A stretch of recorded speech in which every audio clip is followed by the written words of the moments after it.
Gulshan Iqbal town میں رین emergency نافذ، تیز برسات کے بعد عملہ گلشن اقبال ٹاؤن میں نکاسی آب کے کام میں مصروف۔ Chairman Gulshan Iqbal town doctor Fawad Ahmad کے نیپا سمیت مختلف علاقوں کے دورے۔ نکاسی آب کے لیے عملہ متحرک ہے اور تیزی سے نکاسی آب کے امور سر انجام دیے جا رہے ہیں۔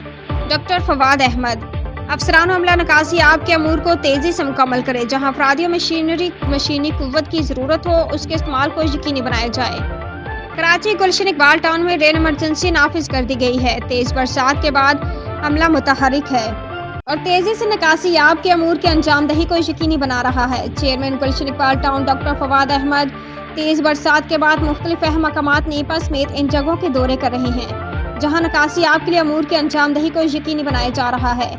اس موقع پر انہوں نے متعلقہ افسران کو ہدایت کی کہ فوری طور پر نکاسی آب کے امور یقینی بنانے کے لیے اپنا کردار ادا کریں۔ جہاں بھی افرادی و مشینی قوت کی ضرورت ہے اسے استعمال میں لایا جائے اور کوشش کی جائے کہ جتنی جلدی ممکن ہو راستے کلیئر کیے جائیں تاکہ شہریوں کو کسی قسم کی مشکل کا سامنا نہ کرنا پڑے۔ اور ہم نے گلشن ٹاؤن میں رین ایمرجنسی نافذ کر دی ہے کہ ہماری پوری ٹیم اس وقت روڈوں پر موجود ہے تاکہ عوام کو مشکلات سے نجات دلائے۔ پیچھے ہم نے ٹریکٹر اس وقت روک کے رکھا ہوا ہے تاکہ نالے میں کوئی گاڑی نہ گرے، اور لیبر اس وقت فوری طور پہ منگا کے ہم نے پانی کی نکاسی کا انتظام شروع کرا دیا ہے۔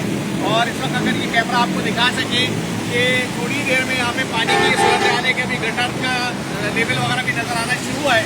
اور میں اس وقت گلشن کے عوام کو یہ میسیج دینا چاہتا ہوں کہ بلا ضرورت گھر سے نہ نکلیں، اور اس وقت آپ بے فکر رہیں۔ الحمدللہ گلشن ٹاؤن جاگ رہا ہے، گلشن ٹاؤن کی پوری انتظامیہ اس وقت میدان عمل میں ہے، اور انشاءاللہ تعالیٰ یہ جو قدرتی آفت اس وقت ہے اس سے ہم بہت جلد بر آزما ہو جائیں گے اور اس پر قابو پا لیں گے، اپنا اور اپنے پیاروں